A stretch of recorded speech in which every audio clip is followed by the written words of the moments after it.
안녕하세요. 지금부터 청년사회공헌 90일간의 도전과 기록, 수질 탐사를 주제로 이타서울 시민과학 포럼을 시작하도록 하겠습니다. 오늘 포럼은 6분의 주제 발표와 90일간의 기록 영상 상영, 그리고 이후 참여자분들의 간단한 질의응답으로 진행됩니다. 질의응답은 모든 발표를 마치고 난 이후 시간 관계상 참여자 한 분당 한 가지 혹은 두 가지의 질문을 받아 진행되므로 참고하시기 바랍니다. 포럼 발의 중에는 발표자 외에는 마이크를 잠시 꺼주시기 바랍니다. 첫 번째 순서로 한강의 수질 안전과 시민과학 활용 및 활성화라는 주제로 강현정 청년 호스트님께서 발표해 주시겠습니다.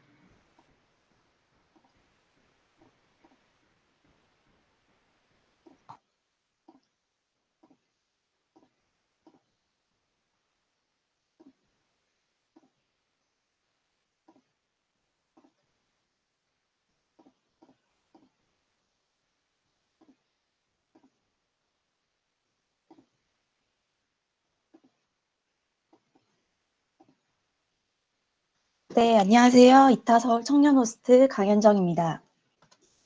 저는 오늘 발표에서 한강 상류와 하류의 수질 안전 및 관리에 관하여 살펴보고 시민과학이 무엇인지, 시민과학이 수질 보호 활동에 미치는 긍정적인 영향을 사례를 통해 살펴보겠습니다. 그리고 마지막으로 시민과학의 지속적 참여를 위한 활성화 방안을 간략히 말씀드리겠습니다. 그럼 먼저 우리가 마시는 수돗물이 어디에서 오는지 알고 계시나요? 바로 한강의 상류 지역인데요. 한강은 남한강과 북한강이 양수리에서 합류하고 서울을 통과하여 서해로 흘러나갑니다. 이렇듯 한강은 수도권에 식수를 공급할 뿐만 아니라 다양한 생태계가 있는 강입니다. 서울의 수돗물은 한강 상류 지역의 팔당댐에서부터 잠실 수중부까지 약 25km 구간의 한강 본류에 위치한 5개의 취수장에서 원수를 취하고 있습니다. 이 지역은 보호구역으로 지정하여 상수원을 철저히 보호하고 있다고 합니다. 수돗물 공급 과정은 총 11단계의 정수 처리 과정으로 분류되어 있습니다. 수질 자동 측정기를 통해 24시간 실시간 감시하고 있으며 특히 중금속 및 생활하수 등의 오염원 유입 여부를 상시 감시합니다. 더불어 생물 경보 장치도 함께 운영하고 불의의 사고로 유출된 기름 등 수질 오염 물질이 원수에 유입되지 않도록 취수장 주변에 방지막을 설치하여 관리하고 있습니다. 먹는 물 수질 기준 60항목과 서울시 감시 111개 항목 기준을 모두 만족하고 있습니다. 아리수는 1일 평균 317만 톤의 수돗물을 각 가정으로 공급하고 있다고 합니다. 이는 시민 한 명이 하루에 약 304리터를 사용하는 분량입니다. 서울시 내에는 총 6개의 아리수 정수 센터가 있는데요. 각 담당 자치구역에 수돗물을 공급하고 있습니다. 아리수 정수센터 간의 수질 차이는 거의 없다고 합니다. 관련 정보는 서울시 상수도 사업본부에서 우리 동네 수질 검사 결과를 리플렛으로 발행하고 있으니 홈페이지에서 확인 가능합니다. 또한 정수센터의 생산부터 각 가정의 수도꼭지까지 전 과정의 수질을 실시간으로 시민에게 공개하는 수질 자동 감시 시스템을 구축하여 운영 중입니다. 누구든 실시간 수질 정보를 인터넷과 스마트폰을 통해 확인할 수 있는 것이죠. 하지만 시민이 직접 이용하는 수돗물의 수질은 노후화된 건물 내부 배관이나 물탱크 등 관리 상태에 따라 차이가 날 수 있습니다. 그래서 서울시는 아리수 품질 확인제를 실시하고 있는데요. 전문가가 직접 가정을 방문해서 수도꼭지의 수질 검사와 배관, 물탱크 관리 상태를 무료로 종합 진단하여 안전하게 수돗물을 이용할 수 있도록 안내하고 있습니다. 신청 방법도 간단하니 우리 집 수돗물 수질이 궁금하신 분들은 신청해 보시는 것도 좋을 것 같습니다. 이와 같이 다양한 정보 공유를 통해 수질 관리의 투명성과 신뢰성을 높이고 또 시민의 건강과 알 권리를 보장하고 있습니다. 지금까지 한강 상류의 수질은 수돗물 생산을 위해서 꼼꼼하고 철저하게 관리되고 있음을 알 수 있었는데요. 다음은 한강의 하류로 넘어가 보겠습니다. 앞서 말씀드린 바와 같이 서울 방향으로 흐르는 한강을 하류로 구분합니다. 한강의 하류는 도심 내 녹지를 연결하는 생태 통로 역할을 하며 한강 수변을 따라 여러 공원 및 생태 보호구역이 있습니다. 이곳에는 다양한 생물종의 서식처이기도 한데요. 그래프를 보시면 2017년 기준 생물종은 계속 늘어나 총 1,848종의 생물종 수가 서식하고 있음을 알 수 있습니다. 환경부 멸종위기 야생 동식물종부터 서울시 보호종까지 다양하게 서식하고 있는데요. 이처럼 생태공원은 다양한 생물의 서식 환경을 제공하고 또 도심 내에서 중요한 생태 보고가 되고 있습니다. 동식물뿐만 아니라 우리 시민에게도 여러 이점을 제공합니다. 자연학습 장소와 친수 공간을 제공하여 한강의 경관을 조망할 수 있고 다양한 상체로가 있어서 야외 활동을 즐길 수 있습니다. 이에 한강의 하류 역시 상류만큼이나 선제적인 수질 오염원 감시 및 관리가 매우 중요함을 알 수 있습니다. 그럼 하류의 수질은 어떤지 한강 상류와 비교해 보겠습니다.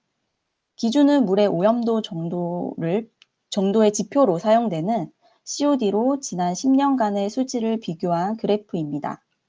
남한강 또는 북한강 상류에서 한강 하류의 수질은 팔당댐 기준 상류 구간에서 매우 좋음 또는 좋은 등급이나 한강 중하류 지점에서는 보통 및 약간 나쁨의 등급으로 낮아짐을 알 수 있습니다. 좀 더 세부적으로 서울 내에 위치한 색강 수질을 살펴보겠습니다.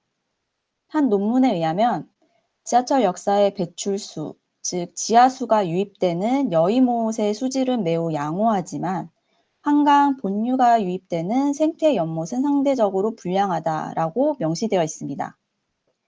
이는 색강 내에서도 한강 본류, 즉 한강의 하류의 물이 유입되는 하천의 물줄기는 수질이 좋지 않다는 것을 알 수 있습니다. 그렇다면 한강공원의 전반적인 수질 관리를 위한 방법은 무엇이 있을까요? 먼저 정부의 정책 그리고 관련 전문가의 연구가 필요함과 동시에 공원을 이용하는 시민이 직접 모니터링, 데이터를 수집하는 방법이 있습니다. 바로 시민과학 활동인데요. 시민과학이란 일반 시민의 참여로 수행되는 과학 연구로 종종 전문 과학자와 전문 기관과의 협력 또는 지도하에 이루어지는 활동을 총칭합니다.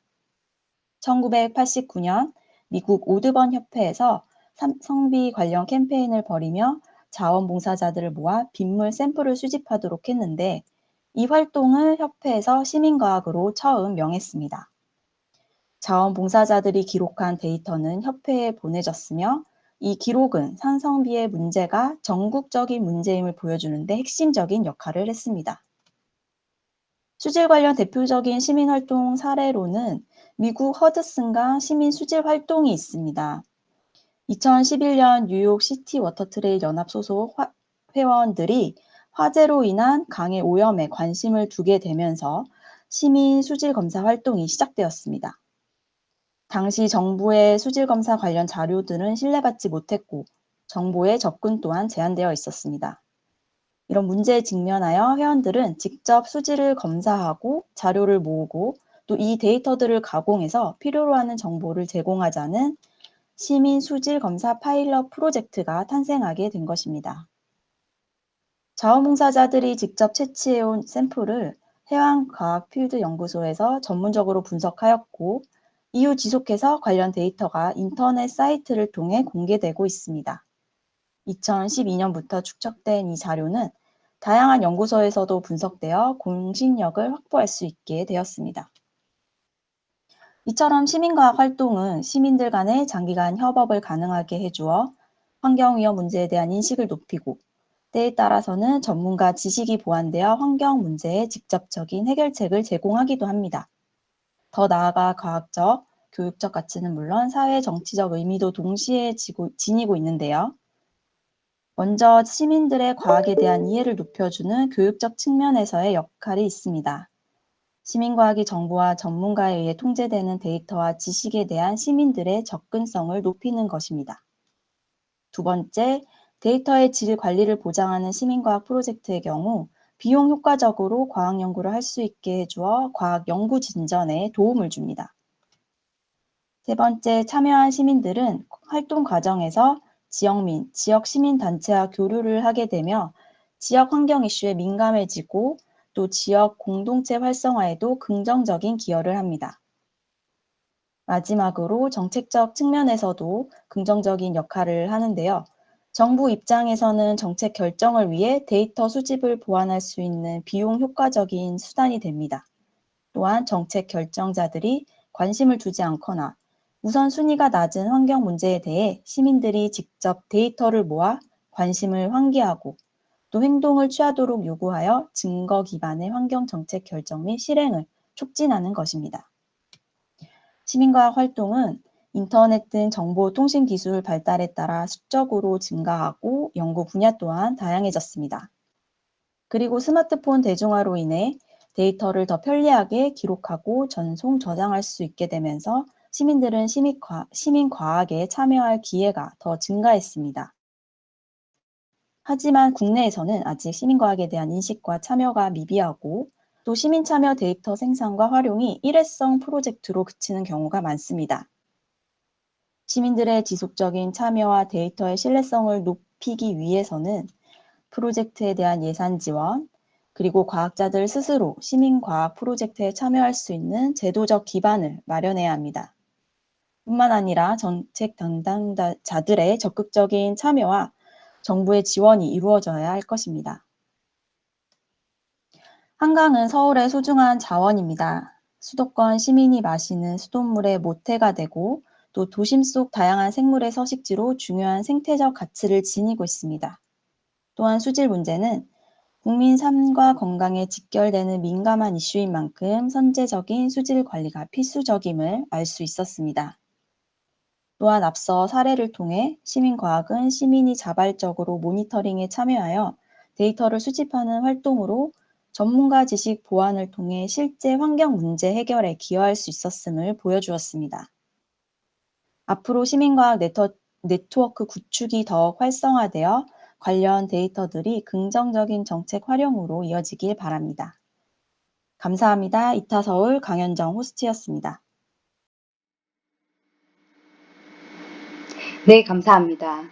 시민과학의 여러 장점을 통해 한강 수질 안정화에 도움이 될 수 있다는 것을 다시 한번 생각할 수 있는 시간이 되었습니다.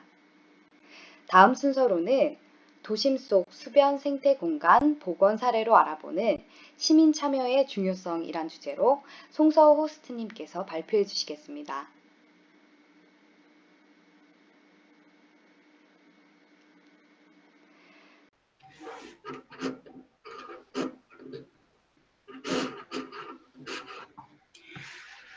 안녕하세요. 이타서울 청년 호스트 송서우입니다. 오늘 도심 속 수변 생태 공간 복원 사례로 알아보는 시민 참여의 중요성에 대해 이야기하려고 합니다. 도심 속 수변 생태 공간을 왜 보존해야 하는지, 보존할 때 부딪히는 한계를 설명하고 한계점을 극복하기 위한 관련 사례들을 비교, 분석하도록 하겠습니다. 마지막으로는 생태 복원에 있어서 왜 시민 참여가 중요한지 설명드리겠습니다. 먼저 배경 설명을 하겠습니다. 과거 급속한 산업화 도시화를 이루며 경제적으로 우상향 그래프를 그릴 때 자연환경 파괴가 무분별하게 발생했다는 사실을 모두 아실 겁니다. 이로 인해 많은 환경공해들이 유발되어 인간의 삶이 도리어 위협받았고 인간과 환경이 공존하는 삶에 대한 중요성이 강조되어 왔습니다. 더하여 사람들의 자연환경에 대한 인식과 교육의 필요성을 절감하게 되었습니다. 도심 속 수변 생태 공간은 물 자체는 급수에 따라 생활용수, 농업용수 등으로 활용되고 시민에게는 휴식, 여가의 공간, 생태교육장의 역할을 합니다. 인간과 환경이 가장 밀접하게 닿아 있는 장소이기 때문에 도심 속 수변 생태 공간을 보존하는 중요성이 큽니다. 기존 일반 공원과 다르게 생태공원은 다양한 생태체험 프로그램을 운영하지만 수변 공간에 대한 이용 인식을 살펴보면 시민들은 수변 생태 공간을 생활체육 공간으로 인식하고 있으며 그 다음으로는 휴식 및 스트레스 해소 공간, 교류, 친교 공간으로 인식하고 있습니다. 상대적으로 수변 공간을 보전 공간으로 인식하는 응답자는 4.5%에 그칩니다. 이를 통해 수변 생태 공간의 보전 의식이 낮음을 알 수 있습니다. 뿐만 아닙니다. 도심 속 수변 생태 공간은 전오염원, 비전오염원 등의 이유로 자연 정화의 기능이 약해져 있습니다. 따라서 지속적인 관리를 위해 행정의 노력이 필요하지만 시간, 비용 등 자원 부족으로 인해 건강한 생태 공간 유지가 힘에 부치는 실정입니다. 실례로 인천 수돗물 유초 사건, 최근에는 광명시 목간천에 휘발유가 유입되어 수질 오염이 발생하였습니다. 상시로 수질 오염을 감시 관리할 수 없는 한계가 드러나는 사건들입니다. 그렇다면 성공적으로 도심 속 수변 생태 공간을 보전 관리하려면 어떤 노력이 필요할까요? 결론부터 말하자면 도심 속 수변 생태 공간은 행정 노력과 더불어 시민들의 적극적인 관심과 참여가 이루어졌을 때 가능합니다. 앞으로 살펴볼 사례들은 도심 속 수변 생태 공간 보건 사업지들입니다. 적극적인 시민 참여로 수질 정화 보전을 이루어 행정 한계를 극복한 사례들로 의의가 있습니다. 따라서 생태를 복원하기 위해 어떤 사업을 진행했는지, 지속적인 관리를 위해 어떤 노력을 기울였는지 알아보도록 하겠습니다. 국내 사례부터 살펴보겠습니다. 고양 생태공원입니다. 고양시 일산 서구에 위치한 습지 곳곳은 불법 경작이 이루어지고 15년 이상 쓰레기가 쌓여 방치된 땅이었습니다. 고양시는 이곳을 생태공원으로 탈바꿈하기를 목표로 하였습니다. 고양환경운동연합, PGA 생태습지연구소 등 8개 환경단체와 15명의 생태 전문가에게 자문을 구하고 잘 조성된 공원을 운영하기 위해 자원봉사자 68명으로 운영되는 시민참여형 운영체제를 도입하였습니다. 고양시가 먼저 주도적으로 나섰지만 사전에 미리 한계점을 인지하고 여러 시민단체, 자원봉사자와 함께하게 되었다는 점이 인상 깊습니다. 반면에 수원천은 시민들부터 나서 환경을 보호한 사례입니다. 60년대 이후 산업화와 인구 증가로 인해 수원천은 급속히 오염되었고 수원시청에선 1991년부터 더러운 수원천을 복귀하는 사업을 추진했습니다.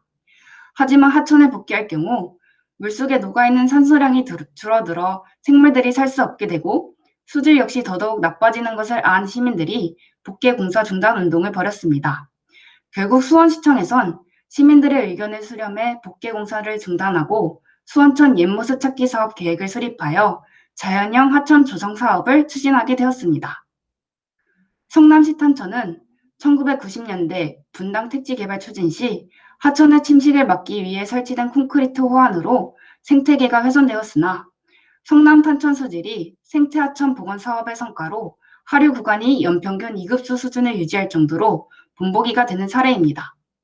탄천은 생태하천 복원 사업 사후 모니터링으로 환경부 지침보다 강화하고 시민단체 및 교수 자문을 시행하며 더욱 능동적인 시민참여 환경시책을 추진하기 위해 시민이 참여하는 자연환경 모니터링과 SNS 시민소통관을 운영하고 있습니다. 다음은 국외 사례입니다. 베를린 슈프레강은 과거 동베를린에서 정수되지 않고 배출되는 폐수로 인하여 심각하게 오염되어 녹조가 발생하고 하천의 부영 양화가 심각한 상태였습니다.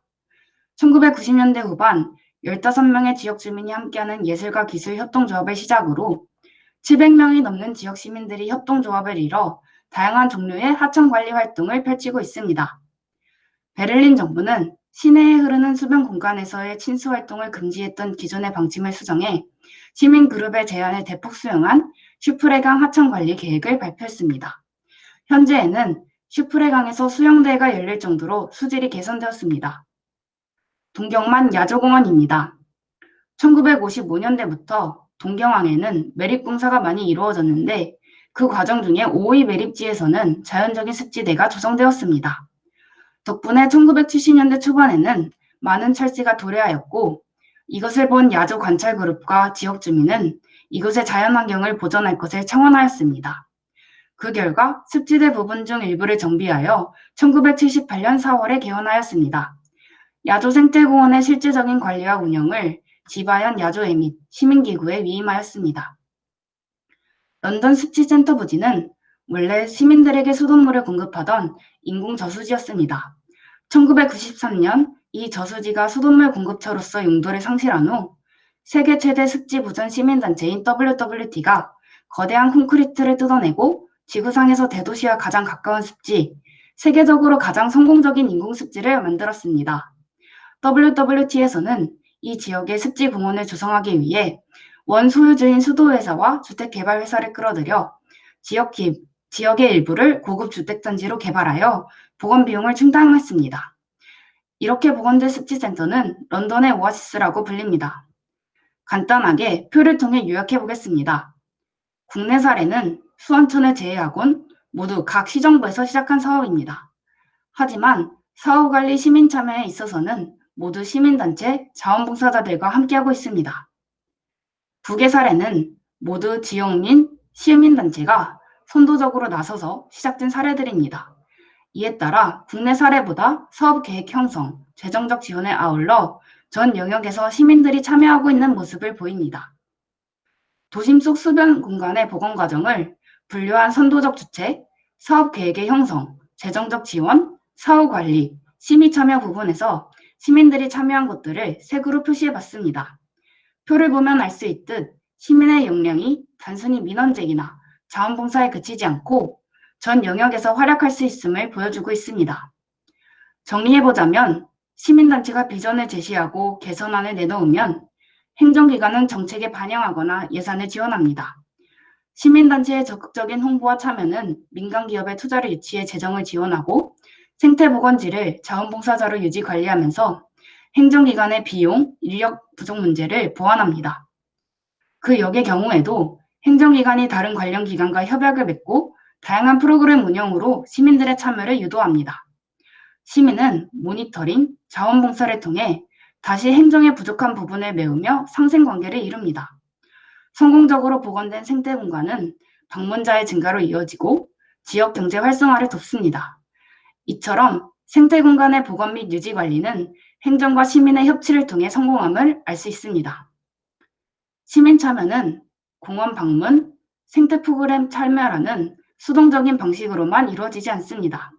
시민들이 직접 정책을 발의하거나 수질밀 생태 모니터링을 하며 생태 해설사로도 활약하는 등 생태 공간의 유지 관리에 능동적으로 참여할 수 있습니다. 행정기관은 시민 역할의 다양성과 역량을 인정하고 지역 참여를 바탕으로 시민들에게 책임과 자부심을 부여한다면 성공적인 도심 속 수변 생태 공간을 만들어낼 수 있을 것입니다. 따라서 행정기관은 시민이 수변 생태 공간에 대한 중요성을 체감할 수 있도록 전략적인 홍보 방안을 펼쳐야 합니다. 이는 생태 공간의 보전 가치를 알린 동시에 장기적으로는 생태 복원의 전 과정에서 시민이 참여할 수 있는 영역을 확장하고 도심 속 수변 생태 공간에 대해 주인의식을 갖게 합니다. 앞으로 도심 속 수변 생태 공간을 보전하는 성공의 척도는 행정기관과 시민이 어떻게 협력하느냐에 의해 결정될 것입니다. 그렇게 하기 위해서는 행정기관과 시민이 함께하는 거버넌스 조직이 만드는 일이 필요하고, 이는 도심 속 수변 생태 공간이 나아갈 방향을 모색하며 고질적인 고민을 해결하게 할 것입니다. 이상으로 발표를 마치겠습니다. 지금까지 이타서울 청년 호스트 송소우였습니다. 감사합니다. 네, 감사합니다. 여러 가지 사례를 함께 보며 시민의 적극적 참여가 생태공원의 유지와 보전에도 많은 역할을 하는 것을 알 수 있는 시간이었습니다. 세 번째 순서는 도심 속 생태공원 역할의 중요성과 나아가야 할 방향성이라는 주제로 안가영 호스트님께서 발표해 주시겠습니다. 안녕하세요. 도심 속 생태공원의 중요성과 나아가야 할 방향성 발표를 맡은 이타서울 청년 호스트 안가영입니다. 저는 지난 90일간 여의도 색강 생태공원에서 봉사활동 및 수질 탐사 등의 활동을 진행하며 색강 생태공원에 대해 느낀 점들을 바탕으로 여의도 색강 생태공원의 아쉬운 점과 나아가야 할 점을 논의해보는 시간을 가지도록 하겠습니다. 먼저 도심 속 생태공원이 왜 필요한지를 이야기한 후 여의도 색강 생태공원의 아쉬운 점을 살펴보도록 하겠습니다. 그 뒤로 해외와 국내 생태공원 사례를 들어 부족한 점을 메울 수 있는 참고점을 알아봅니다. 마지막으로 조사한 내용을 바탕으로 앞으로 색강 생태공원이 어떻게 나아가면 좋을지 이야기하겠습니다. 우리 삶에 공원이 필요한 이유는 무엇일까요? 제가 생각했을 땐 환경보호, 건강유지, 아름다운 도시경관 유지라고 생각합니다. 요즘 신축 아파트나 서울시에서 진행하는 도시 프로젝트를 살펴보면 공통점을 하나 발견할 수 있습니다. 바로 공원입니다. 2020년을 살아가는 현대인들은 전보다 이제 자신의 삶과 주변 환경에 대해 더 관심을 가지게 되었습니다. 환경보호나 건강관리 등이 그 예라고 할 수 있습니다. 이러한 점을 도시에서는 어떻게 반영할 수 있을까요? 저는 공원을 조성하는 것이 현대인들의 삶의 가치관을 반영하는 것으로 생각됩니다. 저는 특히나 일반 공원보다 생태공원이 더욱 이러한 역할을 하기 좋다고 생각합니다. 도시는 안타깝게도 인간과 동식물이 어우러져 살기 힘든 환경을 가지고 있습니다.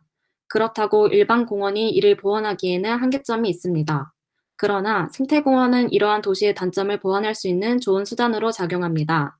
일반 공원보다 더 많은 동식물들이 살 수 있는 환경이 되며 사람과 자연이 함께 더불어 살 수 있는 환경 또한 제공하기 때문입니다.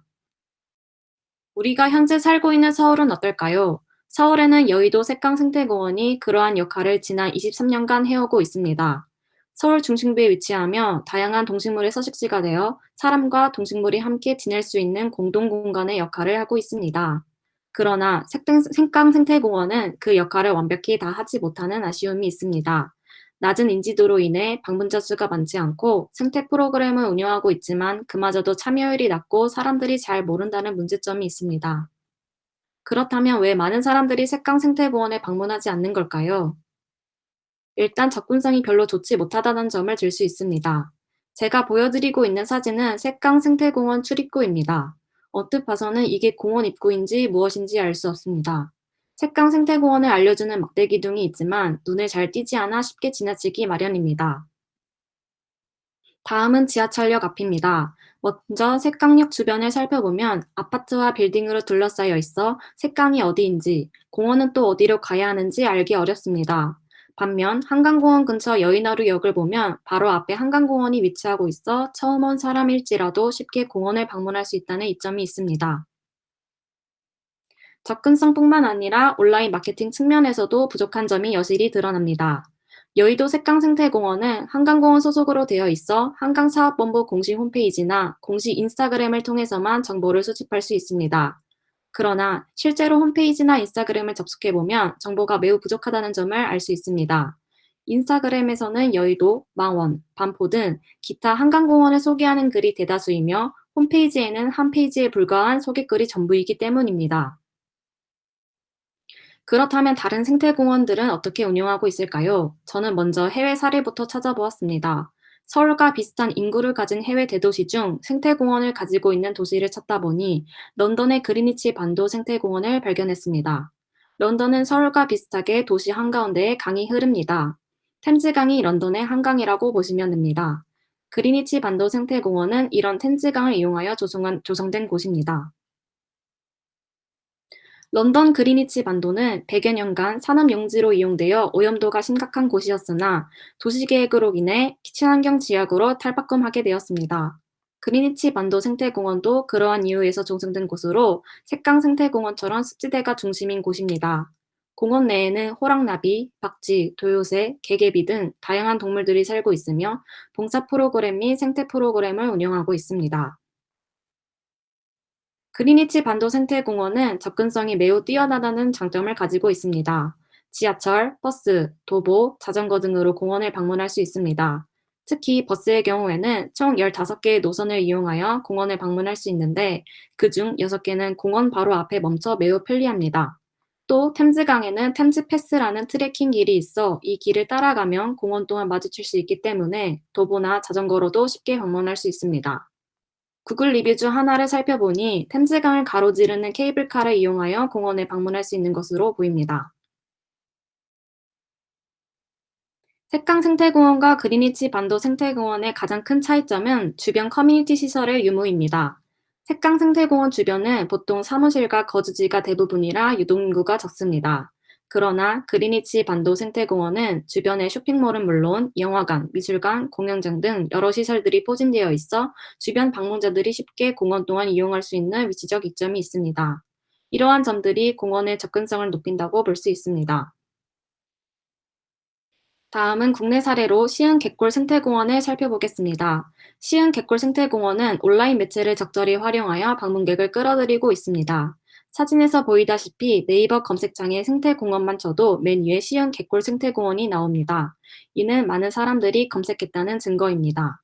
또 블로그나 방문자 리뷰 개수만 봐도 갯골 생태공원은 3,000건이 넘는 반면 생특강 생태공원은 300건가량인 것을 알 수 있습니다. 이는 인스타그램에서도 확연히 나타납니다.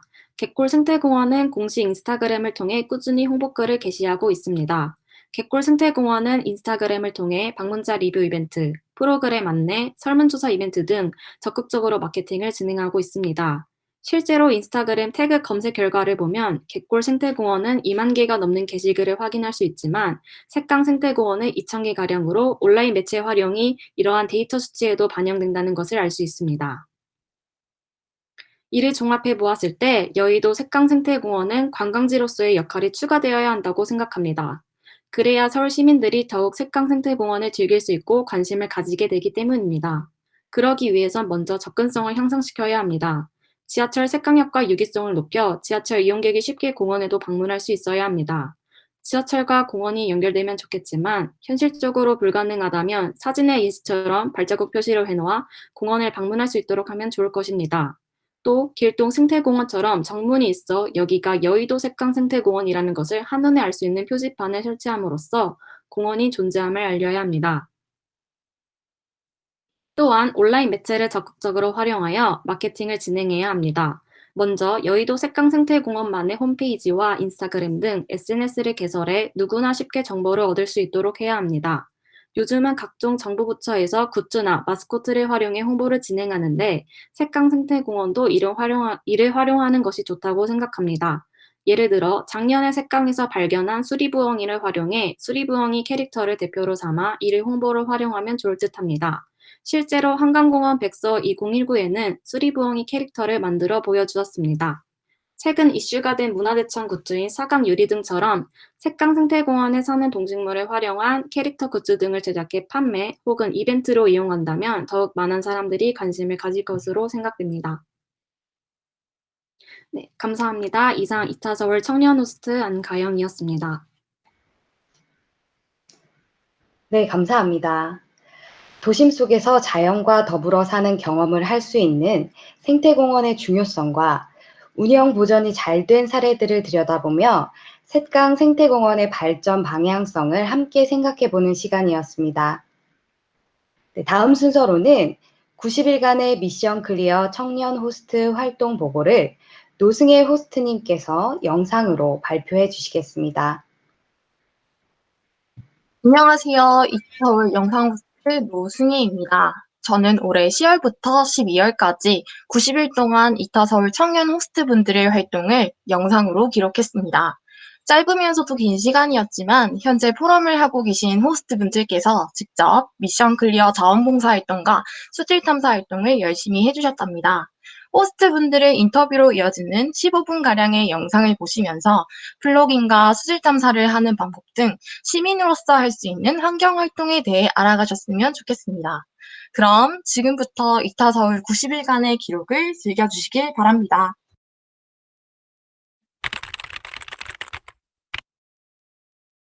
이 이타서울에서 일을 하면서 거의 처음으로 비영리 단체 업무 환경이 어떤지에 대해서 좀 많이 생각을 해보고 또 배울 수 있는 계기가 되었는데요. 재택근무도 하고 사무실 근무도 하고 이렇게 하지만 이제 야외 활동도 같이 한다는 게 조금 새로웠습니다. 환경에 대한 이제 봉사활동을 하다 보니 어쩌면 이제 그 깨끗한 게 당연하다고 생각을 했었는데 결국 이게 어떻게 보면 누군가의 선의 위해서 아니면 누군가의 희생 위해서 이러한 깨끗한 환경이 유지되고 있는 게 아닌가 하는 생각이 들었고요.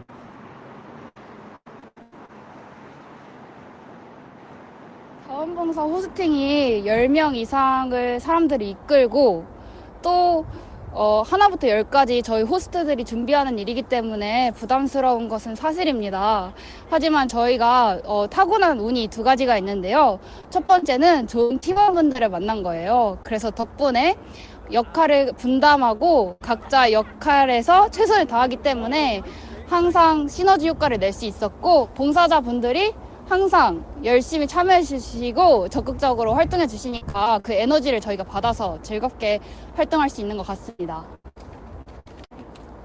네, 개인 플로깅 같은 경우는 그냥 플로깅 그 자체 활동에 좀 더 집중을 할 수 있는 것 같아요.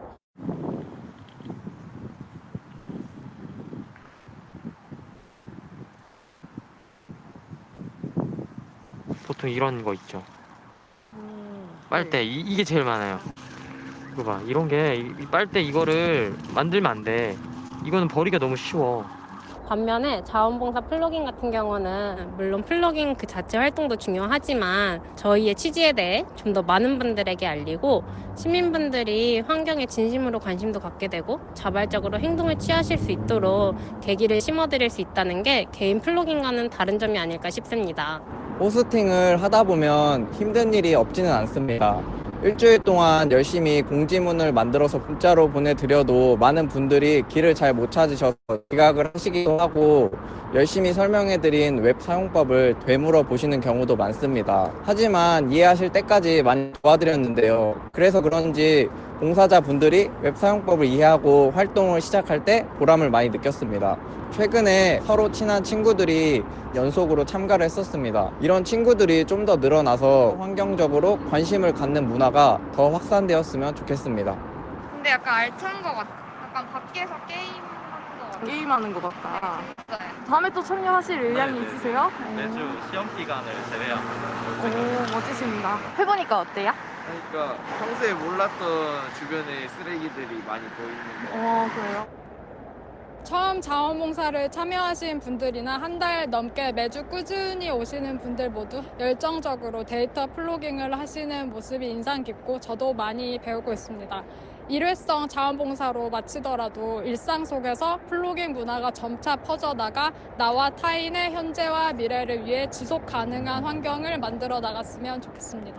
개인 플로깅을 하며 쓰레기를 주우면 혼자만의 생각 정리 시간도 가지면서 자유롭게 할 수 있지만 혼자 쓰레기를 줍는 행위 자체가 때론 뻘쭘하게 느껴질 수 있습니다. 단체로 자원봉사 플로깅을 하면 새로운 사람들을 알아갈 수 있는 기회가 생기고 혼자가 아닌 여럿이 함께함으로 우리의 취지를 보다 효과적으로 잘 알릴 수 있습니다.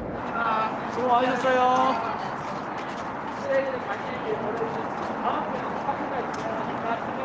처음에는 잘 할 수 있을까? 사람들이 불편해하진 않을까? 걱정이 많았어요.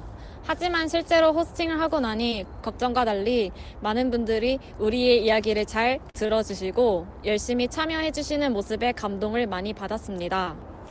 호스팅을 하며 자원봉사자분들과 같이 플로깅을 진행했는데 아무래도 3-4명 같이 공원에서 쓰레기를 줍고 있으면 항상 말을 걸어오는 분들이 있습니다. 이타서울이라고 비영리 단체요. 네. 감사해요. 대부분 긍정적으로 바라봐 주세요. 개인으로 했을 때보다 확실히 단체로 행동하면 주변에 끼치는 영향이 크고 다른 사람들의 경각심을 주는데 일조하는 것 같습니다. 평소 한강공원을 자주 드나들었는데 어느 곳에 어떤 쓰레기가 많이 버려지는지 캐치해내는 새로운 시선이 생긴 것 같고요. 자원봉사에 참여해주신 분들도 저와 비슷한 얘기를 해주실 때마다 이런 눈들이 늘어가고 있으며 보람을 느꼈습니다. 특별한 경험이라고 하면 저희 세론들과 함께 자원봉사 콘텐츠를 만들기 위해 고군분투한 일들입니다. 할로윈 특집 쓰레기 유령을 물리치자는 내용으로 영상도 만들고 어몽어스라는 유명한 마피아 게임 캐릭터로 콘텐츠를 만들었답니다. 그래서 제가 이거를 홍보 콘텐츠로 쓰면 어떨까 하고 지금 아이디어를 생각하는 중이거든요. 그래서 여러분들이 준비하셔야 게 후드티를 각각 가지고 오셔야 돼요. 재미있는 마음으로 열심히 달려보고 있습니다. 나중에도 잊지 못할 추억으로 남을 것 같아요.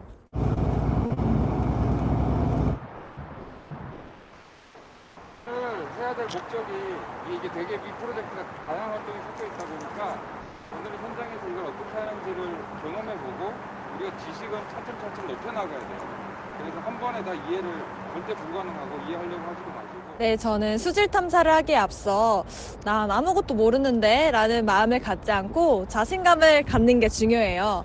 내가 하는 수질 탐사가 내가 곧 마실, 우리 가족이 마실 물이라고 생각하고 서울 색강을 최소화하고 수질 측정기라고 불리는 전용 측정기로 TDS, pH, EC, 수온, 이산화탄소, 각종 미네랄 등을 측정합니다. 수질 탐사를 위해서는 몇 가지 준비물이 필요합니다.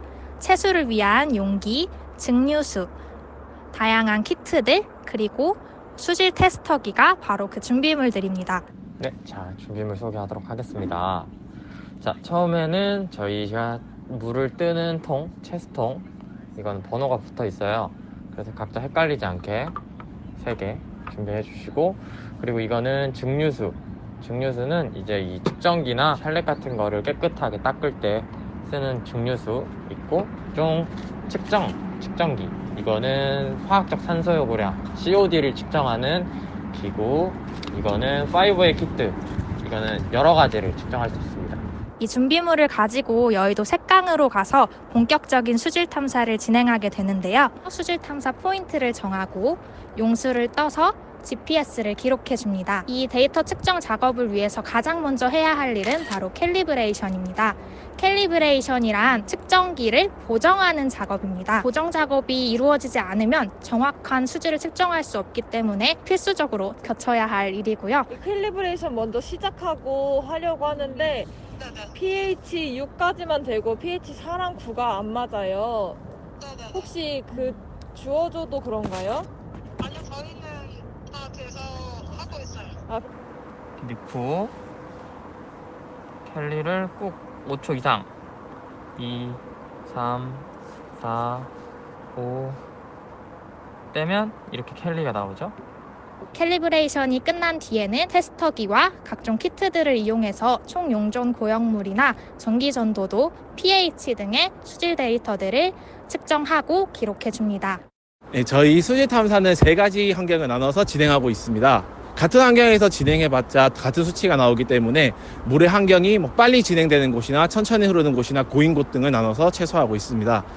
지금 물이 정체돼 있고 약간 넓은 물이라서 다른 포인트들과 차이점이 있어서 이 물을 선택하게 됐습니다. 윗물을 사용해서 채수를 하는데 아래 부유물질이 같이 떠질까봐 윗물을 사용하고 있습니다. 윗물을 채소한 뒤 30ml 정도 옮겨 담습니다. 그럼 저희 측정기를 사용하여서 TDS와 EC, pH, 수온을 측정합니다. 나머지 물로 COD와 OA 키트를 측정합니다. OA 키트는 샬레에 10ml 정도 물을 옮긴 다음 2초 정도 OA 키트를 담근 뒤 1분 정도 동영상을 기록하여 촬영해서 측정합니다. 동영상으로 기록하는 이유는 눈에 보이는 환경보다 동영상으로 기록하여서 색깔의 변화를 또렷하게 기록하기 위해서입니다. 네, 저희는 매주 색강 생태공원에서 수질 탐사를 진행하고 있습니다. 저희 셀원들과 함께 그 결과를 분석하고 또 해석하는 과정을 거치고 있습니다. 이제 궁극적으로 수질 관련된 공공환경 정책 데이터에 조금이나마 도움이 되도록 되게 비교하기 편하게 됐어요. 그래서 이거를 한번 보니까 포인트별 물결의 특성은 같았는데 이번 탐사 때 TDS 수치가 높은 것부터 정렬을 해보니까 저번과 다르게 나온 거예요. 네, 그래서 저번에 세운 가설이 틀렸는지 맞았는지 모르는 거죠. 그때 한 번만 그런 걸 수도 있으니까. 아름다운 자연을 느껴보기만 했지 저 물은 우리가 마실 수 있는 물인가? 라는 생각을 해본 적은 없어요. 그런데 이타서울에서 수질 탐사 미션을 하게 되면서 색강에 가까이 다가가 저 물을 떠보더니 마치 시민을 위한 특별 공모 수행을 하는 기분이었어요. 수질 탐사 자체가 저한테는 약간 좀 특별했던 경험인 것 같아요. 한강이라고 하면 약간 막 치킨, 맥주, 막 소주, 라면 막 이렇게 먹을 것들만 생각이 났었거든요. 근데 지금 이 탐사 활동을 하면서 수질에 대해서 한 번 더 생각을 하게 되고, 저희가 지금 같이 하고 있는 플로깅이란 활동도 하면서 한강을 바라보는 시점이 좀 바뀐 거라고 해야 될까? 네, 좋은 영향으로. 물에 대해서 항상 생각해 본 적은 없었던 것 같아요. 가장 인간 생활에서 중요한 요소 중에 하나인데 이번 활동을 통해서 직접 수질을 측정하고 이제 환경 활동을 하다 보니까 이런 물의 소중함, 수질 개선에 대한 중요성에 대해서 느끼는 계기가 되었습니다. 3, 4개월 전 수도권 수돗물에서 유충이 나왔습니다. 깨끗한 물이 없으면 대표적으로 사람들은 질병에 쉽게 노출됩니다. 저희가 수질 탐사를 지속적으로 하면서 깨끗한 물을 만드는 데 도움이 된다면 타인을 위하고 나를 위하는 이타스러운 행동이라고 생각을 합니다. 저는 이타서울 청년 호스트 분들의 활동을 영상으로 기록했는데요. 90일이라는 짧으면서도 긴 활동을 통해서 많은 분들이 환경을 위해 힘써주시고 변화하시는 모습을 지켜보았습니다. 어색했던 미션 클리어 자원봉사 활동의 진행력도 날이 갈수록 늘어가셨고 각양각색의 개성이 담긴 홍보 콘텐츠를 보는 재미에 참 즐거웠습니다. 수질 탐사를 한 후 수질에 대해 깊이 고찰하고 연구하는 모습도 참 인상이 깊었는데요. 매주 월요일마다 듣는 플로깅 리뷰들과 수질 리포트는 점점 고퀄리티가 되어서 보는 내내 감탄을 하기도 했습니다. 근데 저건 되게 중요한 것 같아요. 여기도 그렇잖아요. 그래서 5분만 어떻게 좀 자유 토론을 해가지고 토의를 해서 어떻게 표기하면 좋은지 이걸 진행을 1차 결론을 좀 내줬으면 좋겠어요. 이런 데가 있는지 몰랐어요. 너무 잘 안 알려져 있는 게 너무 안타까운 것 같아요. 그리고 제가 출근할 때 늘 여의교를 그 위에 불다리 위로 지나가는데 이 새가 언제부턴가 계속 있더라고요. 그리고 이게 보시면 다 물고기 떼예요. 얘가 이렇게 왔다 갔다 해요. 위치를 제가 찍어봤는데 공교롭게 약간 살짝 뭉치게 나왔어요. 위치가. 그래서 이렇게 빨간 점을 보시면 이게 경도가 높았던 지역들이거든요. 그리고 이게 이 초록 색깔로 한 건 경도가 낮았던 지점.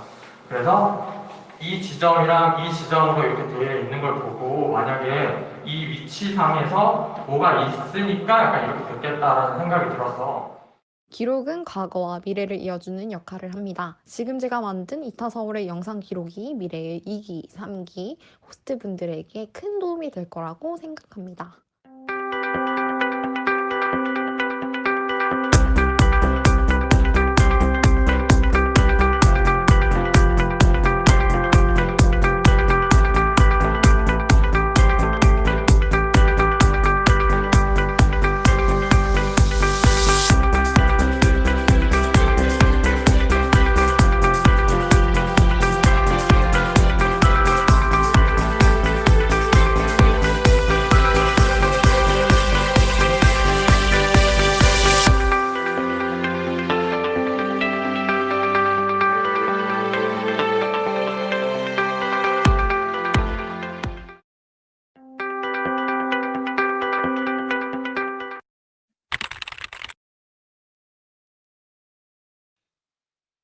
방금 보고 오신 영상을 고화질로 보고 싶으시다면 유튜브에 이타서울을 검색해 주시면 감사하겠습니다. 이 영상과 함께 이타 팟캐스트와 현재 진행 중인 포럼까지 이타서울 유튜브 채널에서 만날 수 있으니까요. 구독 부탁드립니다. 이상 이타서울 영상 호스트 노승혜였습니다. 감사합니다. 네, 이타 청춘들의 90일간의 기록을 함께 보니 90일이라는 시간이 참 짧다는 생각이 듭니다. 촬영과 편집으로 모두의 뒤에서 애정을 가지고 서포트해주신 노승혜 호스트님께 정말 감사드립니다. 여러분의 자랑스러운 이타 활동이 오래도록 많은 분들에게 선한 영향력으로 확장될 것이라고 확신합니다. 5번째 순서로는 한강 수변 정화 공공데이터 사회혁신 활동의 의미와 지속 가능한 사회 추구의 필요성이란 주제로 홍수지 호스트님께서 발표해 주시겠습니다. 안녕하세요. 이타서울 청년 호스트 홍수지입니다. 저는 한강수변 정화 공공데이터 사회혁신 활동의 의미와 지속 가능한 사회 추구의 필요성에 대해 발표하겠습니다.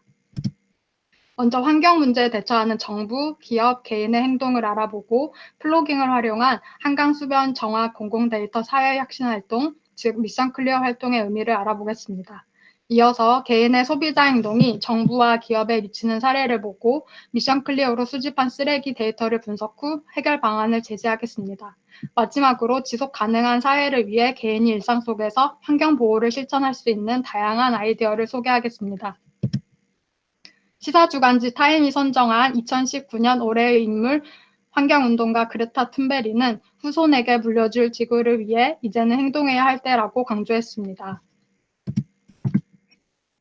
유엔 기후변화협약총회에서 195개국은 지구 기온이 2도 이상 상승하지 않도록 노력하는 파리 기후변화협정에 합의했고, 우리나라 정부도 지난 12월 10일 기후위기에 대처하는 탄소중립선언 2050을 하며 산업, 경제, 사회 모든 영역에서 녹색 성장을 추구하고 있습니다. 환경 문제는 이제 생존을 위한 필수 요소가 되었습니다. 전 세계적 행동과 함께 많은 기업들이 환경 문제를 해결하기 위해 노력하고 있으며 대표적인 패스트 패션 브랜드 H&M은 친환경 소재를 활용한 옷을 판매하거나 중고 옷을 수거하는 캠페인을 진행하고 스타벅스 코리아는 일회용 빨대를 종이 빨대로 교체했습니다. 국가와 기업의 친환경 대책과 더불어 각 개인도 환경 보호에 대한 관심이 늘어나고 있습니다. 환경 보호 활동의 일환으로 달리기를 하며 쓰레기를 줍는 플로깅은 2016년 스웨덴에서 시작해 점점 전 세계로 퍼져 우리나라는 2018년 2월 광주에서 1호 플로깅 동호회인 GPC가 만들어진 이래 전국 곳곳에서 플로깅을 즐기는 사람들이 늘고 있습니다. 같은 해 11월 서울시 주최 자원 수원날 기념 한강공원 플로깅 캠페인에 약 600명이 참여해 화제를 모은 바 있습니다. 환경 문제의 심각성을 알리기 위해 제정된 지구의 날이 50주년을 맞은 올해 사단법인 이타서울도 플로깅을 활용한 미션 클리어 활동을 진행했으며 12월 2일 기준으로 169명의 참여자가 12,760개의 쓰레기 데이터를 기부하였습니다. 미션 클리어 참여자들의 한 줄 후기와 SS 리뷰를 살펴보면 쓰레기와 데이터를 동시에 줍는 행위 자체가 즐겁고 뿌듯하다고 가장 많이 답했으며 비슷한 비율로 도심 속 곳곳에 숨겨져 있는 쓰레기가 많아 반성하고 각성하는 계기가 되었다고 응답했습니다. 세 번째로 가장 많은 답변은 자신이 행동이 환경에 도움이 될 것이며 환경 문제에 보다 많은 관심을 가져야 한다는 것이었습니다. 쓰레기 문제에 대해 깨닫고 환경에 대한 관심이 늘어나며 책임감을 느끼는 것을 알 수 있습니다. 플로깅 참여자들은 물론 점점 더 많은 사람들이 쓰레기 문제나 친환경 소비와 같은 환경 문제에 더욱 민감하게 반응하고 있습니다. 이렇게 환경에 관심이 많아진 개개인이 모여 기업과 정부를 향해 소비자 행동을 한 사례와 가장 많이 배출되는 쓰레기가 무엇인지 알아보고 그 해결 방안을 고민해 보았습니다. 그리고 인간과 지구 생태계가 미래에도 유지될 수 있는 지속 가능한 사회를 위한 아이디어를 소개하겠습니다. 지구 지킴이 쓰담쓰담은 매일 유업에 빨대를 반납합니다라는 불필요한 쓰레기 줄이기 운동을 했습니다. 그 결과 매일 유업 임직원으로부터 손편지를 받고 빨대 문제 자체를 이슈화하며 현재 환경부에서는 빨대를 없애는 입법 절차가 진행 중입니다. 또한 플라스틱 소재인 스팸 뚜껑을 반납하는 소비자 행동을 통해 지난 추석엔 노란색 플라스틱 뚜껑이 없는 추석 선물 세트가 판매되기도 하였습니다. 이렇게 쓰레기를 최대한 줄여보고자 하는 적극적인 소비자 행동은 정부 정책과 기업에 대한 노출이라는 긍정적인 결과를 낳는데요. 결과와 상관없이 소비자 행동은 사람들의 관심을 불러일으키고 새로운 대안을 주기 때문에 그 자체로 유의미한 일이라 할 수 있습니다. 영국의 한 슈퍼마켓에서 주민들이 구매한 물품의 포장지를 그 자리에서 버리기 시작했습니다. 과도한 플라스틱 포장 실태를 고발하고 불필요한 일회용품 사용을 줄이도록 촉구하기 위해 시작된 이 행동은 플라스틱 어택이라는 이름의 캠페인으로 발전해 전 세계로 퍼져나갔습니다. 불과 반년 만에 100건이 넘는 플라스틱 어택이 이루어졌으며 유럽뿐만 아니라 홍콩, 한국, 캐나다, 페루, 미국의 소비자들도 동참하고 있습니다. 지난 7월 서울 한 대형마트에서 플라스틱 어택이 열렸고 30여 명의 시민들이 플라스틱 상자에 담긴 물건을 알맹이만 담고 포장지를 버렸습니다. 유통업계의 포장지에 대한 대안으로 독일의 포장지 없는 슈퍼마켓 오리지널 운페어팍트를 시작으로 파리, 뉴욕, 홍콩 등에도 소비자들이 직접 다회용 용기를 가져와 원하는 만큼만 덜어가는 제로 웨이스트 매장이 문을 열었습니다. 국내에서는 서울 성수동 더피커가 2016년 최초로 문을 열고 이어 제주도, 춘천, 울산 등 전국적으로 포장지 없이 알맹이만 소분해서 판매하는 제로 웨이스트 가게가 늘어나고 있습니다. 또한 환경부와 이마트가 손을 잡고 세탁세제를 소분하여 판매하는 리필 스테이션을 설치하고 운영 중입니다. 이마트뿐만 아니라 많은 유통사에서 같이 참여한다면 플라스틱 사용 저감 효과가 엄청날 것이라고 생각합니다. 전 세계 플라스틱 쓰레기 중 가장 많이 배출되는 무엇일까요? 플라스틱 생수통, 빨대도 아닌 바로 담배꽁초이며 이타서울 웹앱 쓰레기 데이터 역시 이를 뒷받침합니다. 담배꽁초는 정의로 만들어진 것이 아니라 필터가 플라스틱이므로 플라스틱 쓰레기에 속합니다. 담배꽁초 한 개는 1000리터의 물을 오염시키며 꽁초 한 개를 부패시키려면 15년이 걸립니다.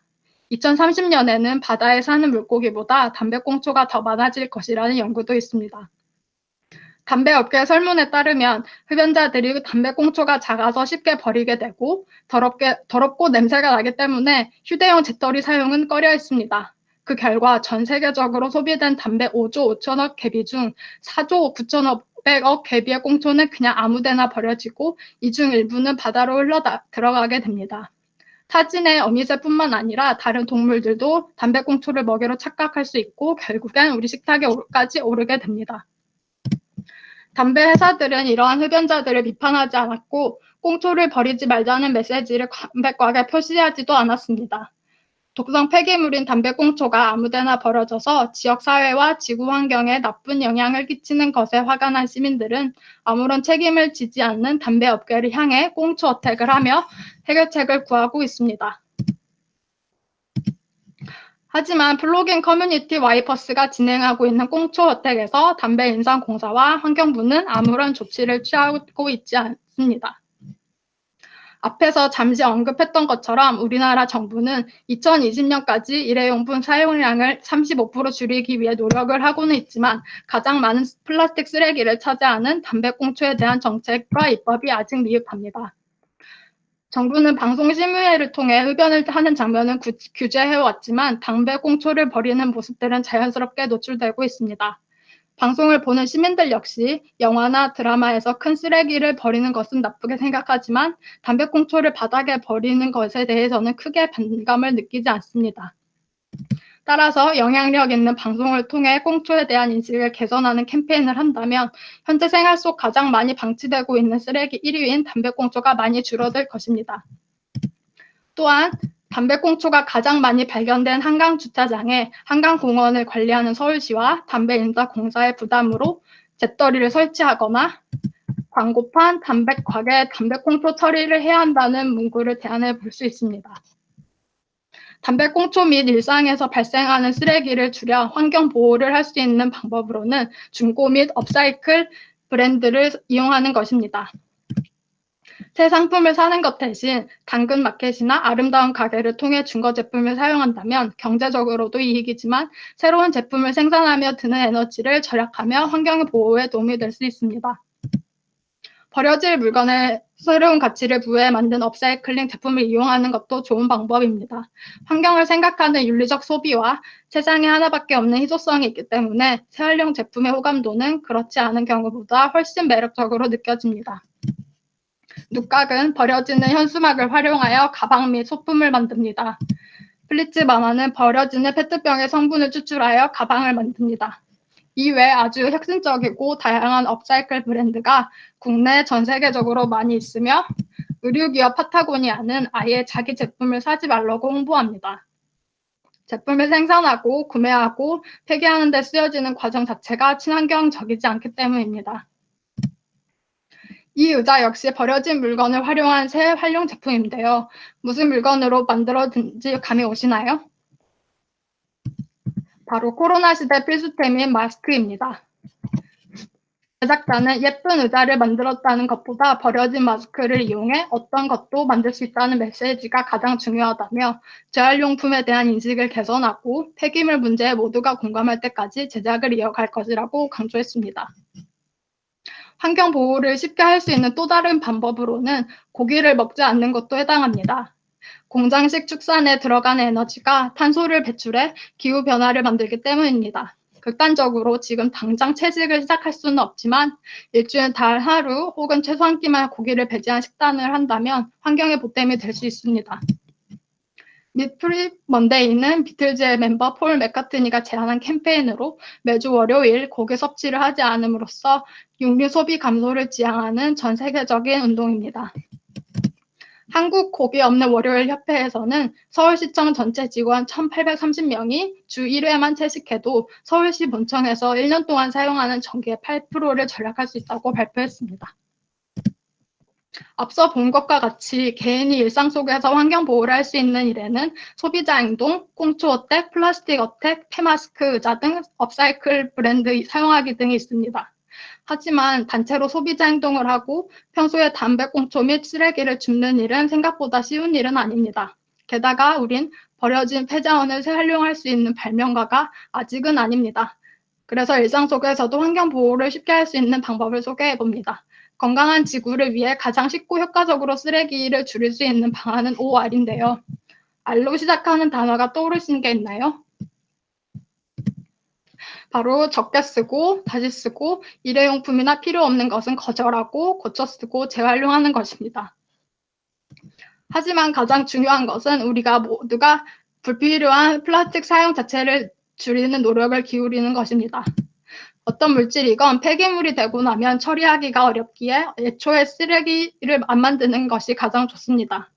일반 시민들이 정확히 분리 배출한다는 건 세계 어디서든 기술적으로 불가능하고 경제적으로도 수지 타산이 맞지 않는 일이기 때문입니다.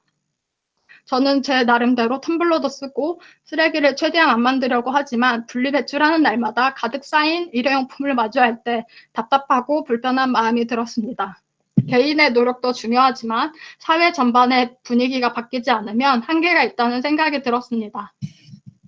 우리가 조금의 불편하더라도 개인의 소비 패턴을 바꾸고 기업과 정부의 환경과 관련된 정책을 요구해야 합니다.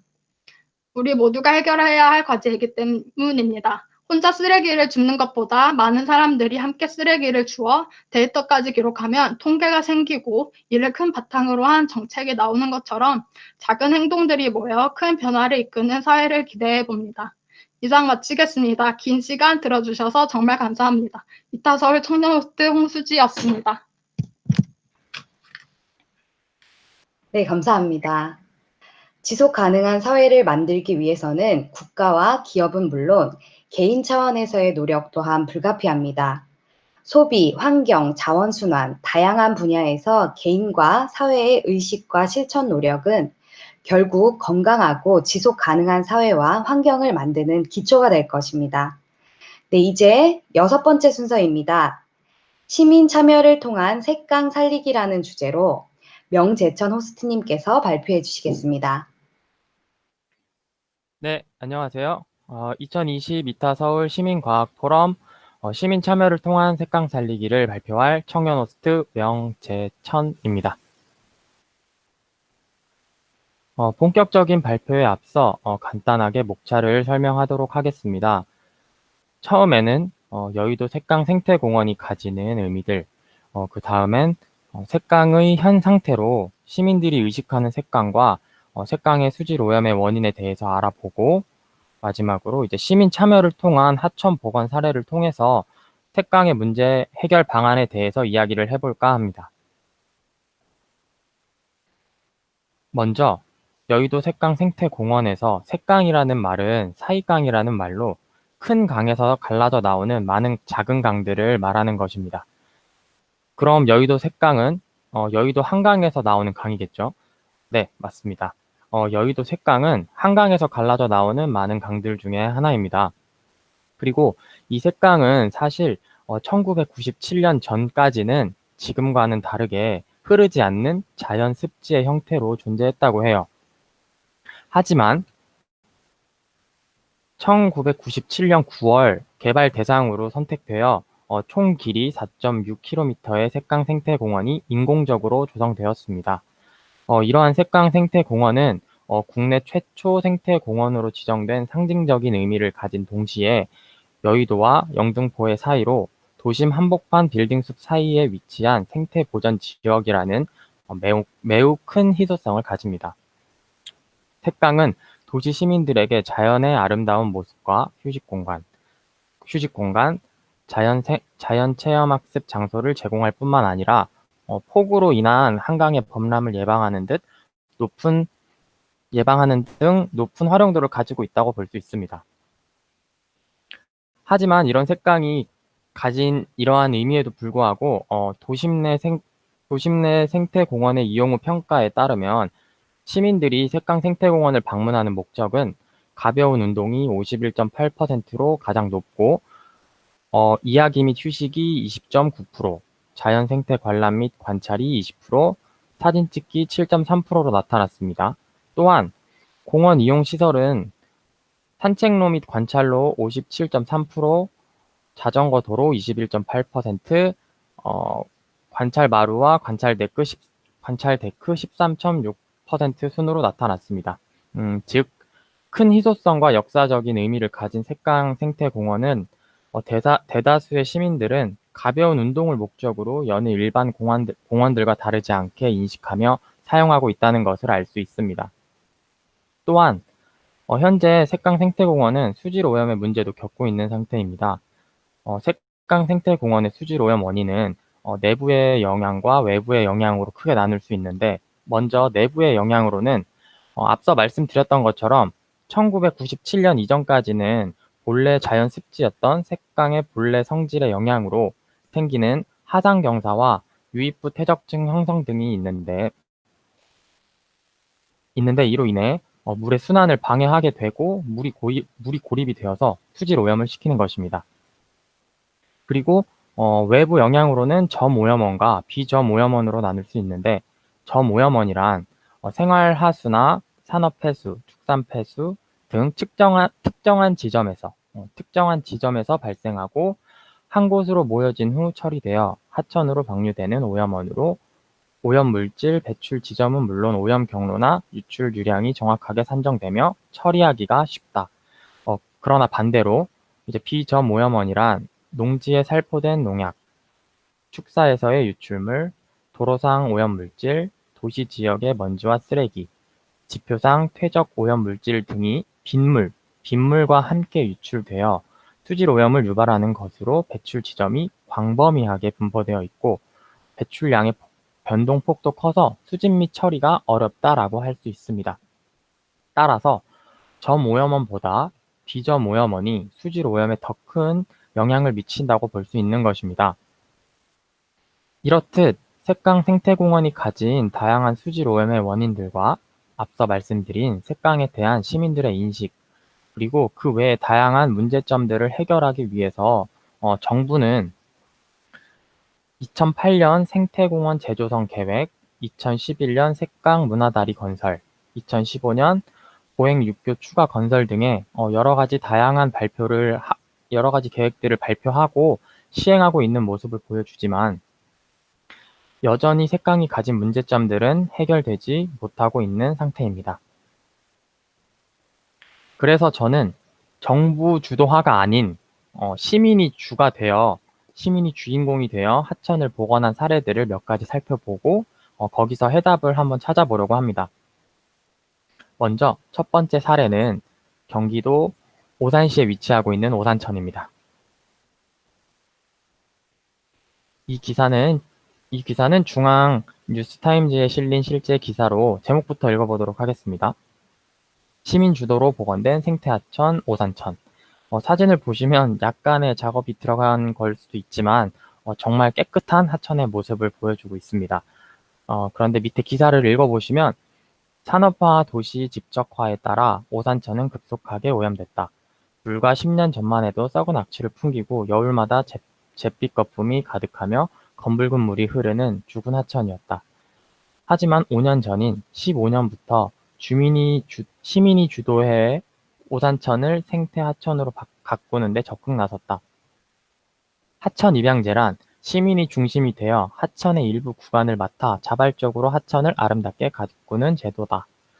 하천변 정화 활동, 생태 교란종 제거 등 하천 가꾸기 활동을 꾸준히 펼쳤다. 관 주도의 하천 관리에서 벗어나 시민들이 자발적으로 참여하는 하천 복원 사업으로 업그레이드 시켰다. 그리고 계속 기사를 보시면 이렇게 수달이 등장한 모습도 볼 수 있습니다. 수달은 천연기념물 제330호로 환경부 멸종 위기 야생 생물 1급 생물입니다.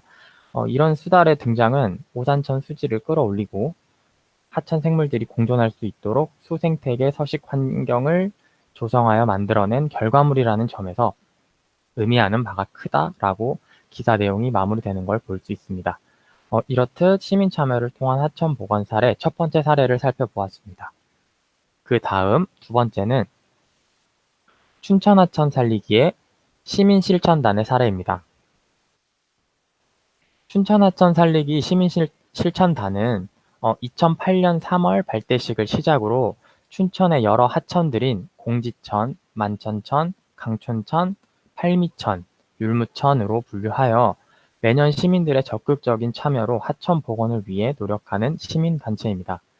사진에서 보시듯이 하천의 정화 활동은 물론이고 위해 식물 제거 사업, 갯버들 식재, 홍수 하천 상태 답사, EM 흑공 던지기 등 다양한 활동들을 하고 많은 시민들에게 하천의 중요성을 알리기 위한 교육도 진행하는 모습을 볼 수 있습니다.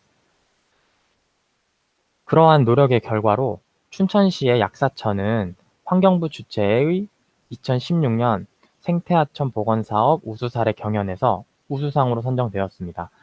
약사천은 지역 주민의 적극적인 동참으로 하천의 건강성을 회복한 대표적인 본보기가 되었고 2008년 측정된 BOD 64.5mg/L로 5등급이었던 수질이 2014년에는 BOD 0.5mg/L로 1등급으로 수질이 획기적으로 개선된 모습을 보여주고 있습니다.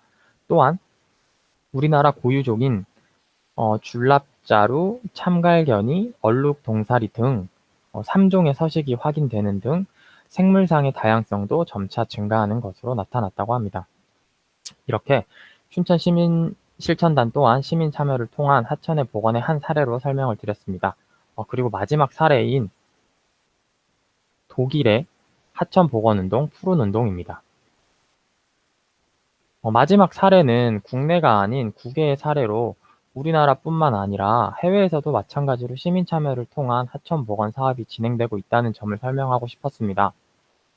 설명을 드리자면 독일의 푸른운동은 독일 라인란트 8주 주의 환경산림부의 운동 프로그램으로서 주된 목표는 자연에 근접한 하천 상태를 복구하는 데에 있으며 하천만을 다루는 것이 아니라 항상 하천의 주위 환경까지도 다루며 하천과 하천변은 인간에게 특별한 생태학적인 의미를 지니고 있다고 여기는 운동이다.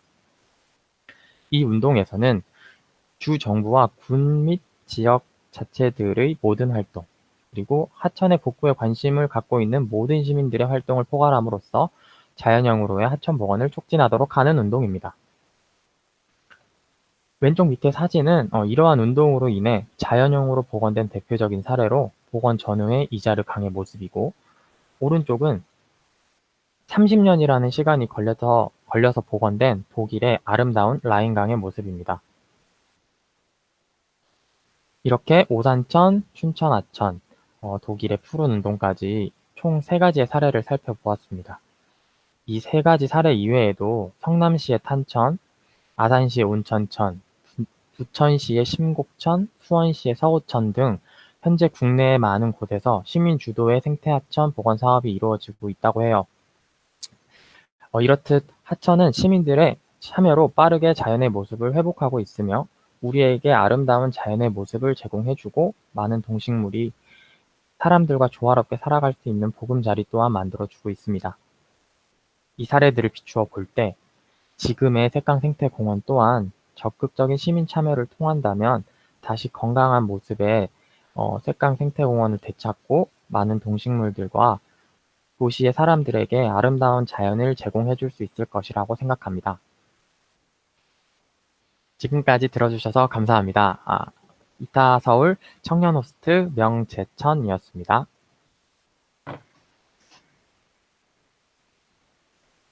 네, 감사합니다. 3가지 사례를 같이 보았는데요. 서울의 중심부에 위치한 여의도 색강공원이 자발적 시민 참여를 통해서 건강한 모습으로 복원되었으면 좋겠습니다. 네, 마지막 순서로는 자발적 청년 시민활동의 의의와 청년 비전의 방향성이라는 주제로 서희원 호스트님께서 발표해 주시겠습니다.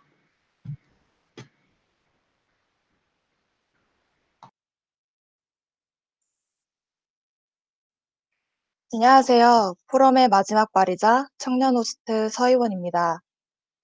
일반적으로 꿈을 고민할 때 우리는 특정 직업을 생각합니다. 그러나 세상을 뒤바꾼 동시대의 인물, 빌 게이츠, 일론 머스크, 레리 페이지, 이 세 명에게 직업은 단 한 개로 한정되지 않습니다. 창업인, 컴퓨터 과학자, 자선활동가, 투자자, 발명가 등 그들에게 이 직업들은 타이틀에 불과합니다. 이렇듯 꿈이란 사전적 정의로 실현하고 싶은 희망이나 이상을 말하며 위 세 명의 인물들이 각자만의 큰 성취를 이룬 후에도 여전히 새로운 도전을 하는 지금을 보면 직업은 인생이라는 큰 비전 안에서 거쳐가는 과정으로 보입니다. 우리는 꿈, 비전을 진로, 직업과 구분할 필요가 있습니다. 직업의 사전적 의미는 생계를 유지하기 위하여 자신의 적성과 능력에 따라 일정한 기간 동안 계속하여 종사하는 일을 말합니다. 다시 말해서 직업은 일정한 기간 동안 하나의 수단인 것입니다. 그러나 비전은 내다보이는 장래의 상황으로 신현 누물을 떠나 바람, 기대, 가능성을 담고 있습니다. 직업이라는 좁은 범위에 갇히지 않고 넓은 범위의 비전 안에서 하나하나 공통점을 연결했을 때 우리는 직업 타이틀을 이룬 후에도 주저앉지 않을 수 있습니다. 그러나 그동안의 저는 직업과 꿈의 경계가 모호한 채로 살아왔습니다. 호텔리어를 꿈꾸던 고등학생부터 환경의 소중함을 알리는 1인 크리에이터까지 다양한 직업을 지나왔지만 가슴 한켠엔 늘 아쉬움이 남았습니다. 돌이켜보면 그 당시에는 비전이 그저 막연했습니다. 좋아 보인다, 재밌을 것 같다 라는 단순한 생각으로 시작해 운이 좋게도 원하던 직업을 얻었고 일을 시작하는 단계에서는 모두 만족도가 높았습니다. 그러나 업무가 익숙해지는 1년이 도래할 때면 일에 흥미가 떨어져 열정을 내기가 어려웠습니다. 과거에 저는 직업이라는 목표만 있었지 인생에 비전이 없어 목표를 이루고도 결국에는 방황과 이상과의 괴리라는 심리적 불안정과 함께 도망쳐버린 것입니다. 퇴사 말고 사이드 잡의 저자는 선 취직 후 걱정하는 사람들이 많다고 말합니다. 즉, 직장에서 하는 일이 직업이 되고 딱히 나쁘지는 않은데 그렇다고 만족스럽지도 않은 걱정 상태가 계속된다는 것입니다. 그래서인지 작년 2030 세대의 베스트셀러 책을 보면 사표 내고 떠나다와 같은 회사와 관련된 제목이 많았습니다. 결국 저자는 자신이 좋아해서 하고 있는 일을 모아 창업으로 만드는 과정이 훨씬 만족감을 높이는 일이라고 말합니다. 그동안 제가 겪었던 비슷한 경험 패턴이 베스트셀러인 걸 보면 이는 비단 소수만이 겪는 문제는 아니라는 것을 알 수 있습니다. 그러나 가만히만 있어서는 자신만의 꿈과 비전을 찾을 수 없습니다. 그렇다고 어렵게 구한 직장에서마저 자신의 존재를 잃어버리는 것 같다면 입사 지원서를 작성하던 시간으로 돌아가 봅시다. 그 이유가 돈, 주위의 시선, 피난처 등과 같은 타의적인 것이라면 자신이 주체적으로 참여할 수 있으면서 공공 프로젝트를 수행해 나가는 시민활동 또는 커뮤니티에 참여해 볼 것을 추천합니다. 모호했던 사회적 가치가 세상에서 실현되어 나가는 것을 눈으로 확인하면 마음으로 믿게 되고 이는 자신의 비전에 용기를 얹어주는 신뢰도 100%이자 세상에 하나밖에 없는 나만의 검증법이 되어줄 것입니다. 현재 저는 90일간의 청년 공공 일자리 프로젝트 공익법인 이타서울에서 시민활동가이자 팀 리더로서 업무를 수행하던 중 그동안 제가 놓친 것을 발견하였습니다. 지난 4년간 쉬지 않고 숨가쁘게 도전해왔던 저만의 경험이 직업이라는 역할과 틀에 가려져 저 스스로를 도구로 만든 것입니다. 그러나 14명의 청년 활동가들과 함께 머리를 맞대고 역경을 헤쳐나갈 때면 제 자신이 살아있음을 느꼈고 지난 과거 경험들과 공통점을 찾을 수 있었습니다. 바로 사람과 사람을 둘러싼 컨텍스트에 애정이 많다는 것입니다. 이러한 애정으로 저는 애자일, 민첩한이란 뜻의 조직 운영 방식을 반영하여 이타 두게더라는 팀이 공공 미션 아래 팀원 모두가 리더가 되어 기획부터 결정까지 할 수 있는 권한과 책임 설정으로 시작했습니다. 실패와 성공을 가르는 성과가 아닌 90일간 지치지 않고 다 함께 능력을 개발하는 기회가 되기를 바랬고, 매 프로젝트를 수행할 때마다 자신의 아이디어를 자신 있게 낼 수 있도록 적극 지원하는 분위기를 만들었습니다. 90일 동안의 조직 운영 경험으로 두게더 팀이 운영했던 인스타그램 계정에는 4명의 개성과 고민이 담긴 꾸준한 결과물로 가득 찼으며 주변의 응원을 받으며 팀워크와 자존감은 성장해 나갔습니다. 또한 에자일로 나뉜 3개의 팀이 모두 같은 목표를 향해 같은 업무를 하다 보니 각 팀의 경계가 허물어져 상호 소통이 가능해졌고 서로 피드백을 주고받는 등 궁극적으로 조직과 청년 활동가 개개인 모두가 발전하는 긍정적인 결과를 경험했습니다. 매주 화요일, 목요일에는 야외에서 환경과 수질 공공 데이터 수집을 위한 시민과학자로서 데이터 플로깅 호스팅, 색광 수질 측정을 수행합니다. 이 2가지 활동 다음 날엔 경험 데이터를 바탕으로 각 팀만의 아이디어와 해석이 담긴 봉사활동 홍보 콘텐츠를 제작하고 수질 측정 결과 보고서를 작성했습니다. 그리고 가장 중요한 돌아오는 매주 월요일에는 14명의 청년들과 이타서울이 다 함께 모여 지난 한 주간 수행했던 활동을 각 팀별 발표를 통해 리뷰하는 시간을 갖습니다. 이를 통해 이타서울이 공익 프로젝트 방향성에 올바르게 가고 있는지 상호 소통하면서 사회적 가치 함양과 개개인의 강점, 꿈을 찾는 모색을 합니다. 저마다 개성 있는 인생 경험을 가진 14명의 청년 참여자들이 머리를 맞대고 발에 불이 나게 뛰며 고군분투했던 90일간의 시간, 그리고 우리의 단골집 신촌회의장과 여의도 한강공원까지 온몸의 에너지를 쏟아내던 순간순간의 전율을 절대 잊지 못할 것이며 이타서울에서의 시민활동 경험은 앞으로 인생을 살아가면서 흔들릴 때마다 자극이 되어줄 원동력이 될 것입니다. 서울 환경보호라는 무형적 미션을 환경 데이터로서 증명해온 이타서울과 그 데이터를 직접 수집하고 부딪혀보고 스스로 분석해냄으로써 선의의 대중화를 이끄는 14명의 청년 활동가들이 만나 한 가지 미션에 200개 이상의 솔루션이 만들어졌다는 건 청년 활동가들의 개성과 능력이 모두 다르기 때문이라는 당연한 이유이자 아쉽게도 우리 사회에서 쉽게 잊혀지고 간과되고 있는 사실입니다. 사회가 이미 정해놓은 틀 안에서 피동적으로 산다는 건 그 순간에는 쉽고 편해 보이지만 앞으로 기술 발전, 기후변화 등 더욱 빠르게 변할 100세 시대 미래에서 코로나19와 같은 거대한 파도가 한 번씩 몰아칠 때마다 결국 자신의 미래를 불안하게 만들 것입니다. 한준기 세계경영연구원 교수는 코로나19 시대에 일하는 패러다임의 변화에 대해 평생 커리어의 관점으로 인생 총 자산의 대타대조표를 작성한다고 생각하자. 가장 나다운 길을 갈 때 단순해지고 단순해지면 어리석지 않게 되고 흔들리지 않게 될 것이다 라고 말했습니다. 시민활동에는 정답이 없습니다.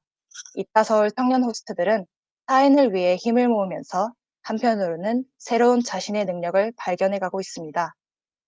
어제 오늘의 포럼이 그 증명이자 14명의 청년들의 비전 방향성입니다. 이곳에 계시는 청중분들도 시민활동을 통해 막연했던 자신의 이상에 도전해 보시기를 바랍니다.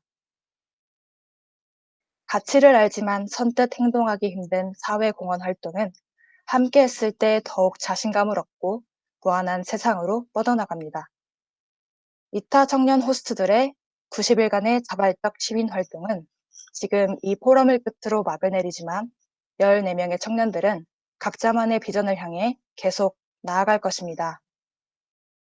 더 이상 꿈이라는 단어가 진로에게 가려지지 않기를 바랍니다.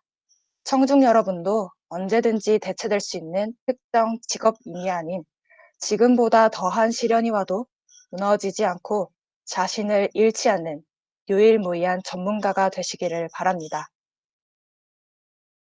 그리고 그건 바로 보이지 않는 것을 손에 잡히게 만드는 비전을 다 함께 공헌하는 시민 활동에서부터 시작할 수 있습니다.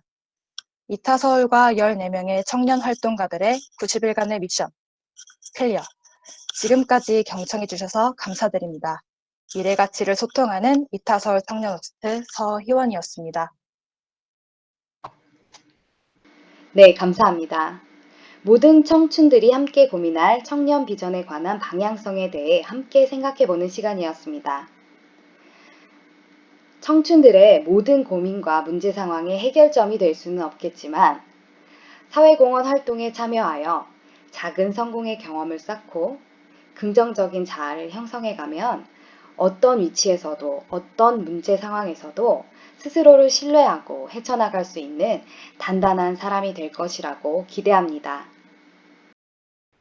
네, 모든 발표를 마쳤습니다. 이제 포럼 발표를 진행하신 호스트님과 질의응답 시간을 갖도록 하겠습니다.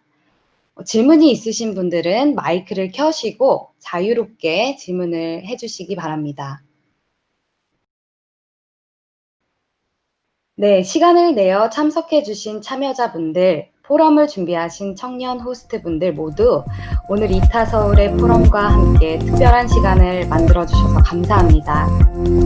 이상으로 청년사회공헌 90일간의 도전과 기록, 수질 탐사를 주제로 한 이타서울 시민과학 포럼을 모두 마치도록 하겠습니다. 감사합니다.